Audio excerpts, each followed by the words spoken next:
क्या करते हैं, दिखाते हैं दाई ना, राजनीति में मारते हैं बाई ना। एक दो स्टेट में जहाँ पर इनको जरूरत नहीं है, इनको तो कुर्सी चाहिए ना प्रधानमंत्री की। और ये गवर्नमेंट ऐसे कर रहे हैं, जो एमएलए इलेक्शंस होती है उसमें ईवीएम का कुछ नहीं कर रहा है, जो एमपी इलेक्शन होता है उसमें लफड़ा कर रहे हैं लोग। ईवीएम बंद इसलिए करते हैं कि लोग डर नहीं रहे ईवीएम से। जब जिस देश ने, जापान ने ईवीएम बनाया, वहाँ इलेक्शन बोर्ड पे बैलेट पेपर से होता, तो यहाँ क्यों नहीं होना चाहिए। और लोकतंत्र से नहीं चल रही है, लठतंत्र से चल रही है, धक्काशाही चल रही है, मनमानी चल रही है। ये हमारी सीबीआई कहाँ कर रही है, ईडी क्या कर रही है? ईडी काम कर रही है जो देशभक्त लोग हैं उनके पीछे लगने का। रामलीला मैदान में संविधान बचाओ रैली हो रही है।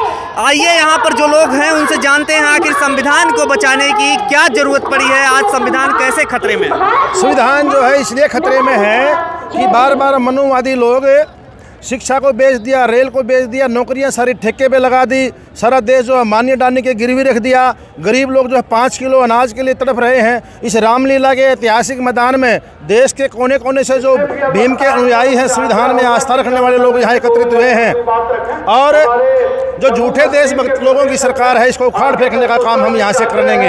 यहाँ से हम एक संकल्प लेंगे कि हम संघर्षों के आदी हैं, हम अम्बेडकरवादी हैं।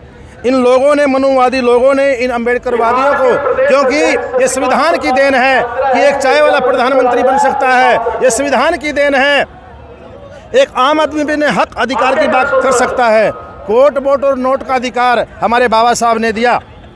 और चाय वाला प्रधानमंत्री आपको रास नहीं आ रहा है? हमें प्रधानमंत्री से कोई दिक्कत नहीं है, क्योंकि ये तो संविधान की देन है कि चाय वाला प्रधानमंत्री बन सकता है। चाय वाले की नीतियों से दिक्कत है, क्योंकि हमें लगता है कि वो जो है ना कहीं और गोदी में जाके बैठ गए हैं।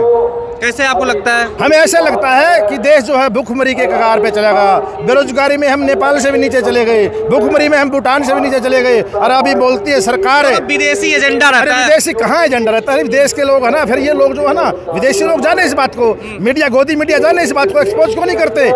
ये हमारी सीबीआई कहाँ कर रही है, ईडी क्या कर रही है? ईडी काम कर रही है जो देशभक्त लोग हैं उनके पीछे लगने का। बांग्लादेश से नीचे है। हाँ, जीडीपी से नीचे है। लोकतंत्र से सरकार चल रही है और लोकतंत्र से नहीं चल रही है, लठतंत्र से चल रही है, धक्काशाही चल रही है, मनमानी चल रही है। यदि ऐसा होता तो हजारों लाखों लोगों की भीड़ यहाँ इस रामलीला के ऐतिहासिक मैदान में एकत्रित नहीं होती। अभी इनको देखिए, बौद्ध भिक्षु यहाँ पर घूम रहे हैं। सभी जो देश के संविधान में आस्था रखने वाले लोग चिंतित हैं, परेशान हैं। जो काम मीडिया ने नहीं किया वो हम लोगों ने, सोशल मीडिया ने करना पड़ रहा है। चुनाव तो जीत रही है ना सर, तभी तो मोदी जी की सरकार। चुनाव जीत नहीं रहे हैं। अब की बार कहते हैं ना भाई, अब की बार देश से बाहर, अब की बार ईवीएम बंद करने की बात कर रहे हैं। ईवीएम बंद इसलिए करते हैं कि लोग डर नहीं रहे ईवीएम से। जब जिस देश ने, जापान ने ईवीएम बनाया, वहाँ इलेक्शन बोर्ड पे बैलेट पेपर से होता, तो यहाँ क्यों नहीं होना चाहिए? समझदार लोगों को पता, जब हम यहाँ बैठे बैठे चंद्रयान को कंट्रोल कर सकते हैं, हमारे साइंटिस्ट है, तो ईवीएम को कंट्रोल करना क्या बड़ी बात है? ईवीएम को क्यों प्रतिबंध कराना चाह रहे हैं? इसलिए करना चाहिए कि इसके अंदर हमें लगता है कि इसके अंदर है ना संदेह हो सकता है, इसके अंदर हैक किया जा सकता है इसको। आप भी ईवीएम प्रतिबंध करने को लेकर के यहाँ पर आए हो? हमारा अध्यक्ष बात करेगा। ईवीएम प्रतिबंध करने को लेकर के भी आप लोग मांग कर रहे हैं यहाँ पे? हाँ, ईवीएम में करना ही है। ईवीएम में बहुत सारे लूजपोल्स हैं। देश के लिए खतरा चल रहा है। कोड के लिए वो लोग कोड लगाकर जिसको भी दबाए उनको गिर रहा।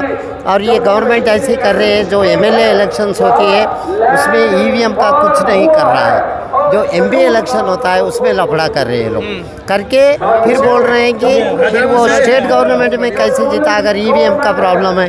तो ईवीएम का प्रॉब्लम है तो एमएलए इलेक्शन में नहीं कर रहे, क्योंकि पब्लिक को मतलब उसमें लगा रहे हैं कि एमपी में कर रहे हैं। सो सेंट्रल में अगर आ गए हम लोग, अच्छी बात है। मतलब जहाँ जीत जाए वहाँ पे नहीं कर रहे हैं, और जहाँ पे नहीं, एमपी इलेक्शन में नहीं कर रहे हैं, एमएलए इलेक्शन में नहीं कर रहे हैं, एमपी इलेक्शन में बहुत कुछ कर रहे हैं ये ईवीएम का लफड़ा करके। वो लोग एमएलए का फर्क नहीं पड़ता है, स्टेट गवर्नमेंट में जीत रहे हैं। एमएलए को तो खरीद लेते हैं। ये कहते हैं बड़े देश के जो है ना, अभी संसद में बैठना है, बात करेंगे। ये लोग क्या करते हैं, दिखाते हैं दाई ना, राजनीति में मारते हैं बाई ना। एक दो स्टेट में जहाँ पर इनको जरूरत नहीं है, इनको तो कुर्सी चाहिए ना प्रधानमंत्री की। ये तो पद के भूखे हैं। अपोजिशन पूछा है ईवीएम का प्रॉब्लम है, तो फिर तेलंगाना में क्यों नहीं हुआ, फिर यूपी में क्यों नहीं हुआ, एमएलए इलेक्शन में बॉम्बे में क्यों नहीं हुआ, ऐसे बोलते हैं। तो एमपी में तो पक्का करेंगे लोग। एमपी इलेक्शन में सेंट्रल में अगर बढ़ गए तो स्टेट को लपट अभी आप लेंगे। किसान आंदोलन को देख लीजिए ना, अभी पहलवानों के आंदोलन को देख लीजिए। जब खिलाड़ी मेडल जीतते हैं तो देश के गौरव को बढ़ाते हैं, और जब वो हक अधिकार की बात करते हैं दिल्ली में आकर जंतर मंतर पर, फिर इनको जाति में घुसेड़ दिया जाता है। यदि हम हक की बात करते हैं तो वे कहते हैं संविधान, ये देश के विरोधी लोग हैं। और यदि हमें लड़ना हो पाकिस्तान से तो मुसलमानों की बात करते, कभी पाकिस्तान का डर दिखाते, कभी मुसलमानों का डर दिखाते हैं। खबरों में बने रहने के लिए फोरम 4 को सब्सक्राइब करें और नोटिफिकेशन पाने के लिए बेल आइकन दबाएं।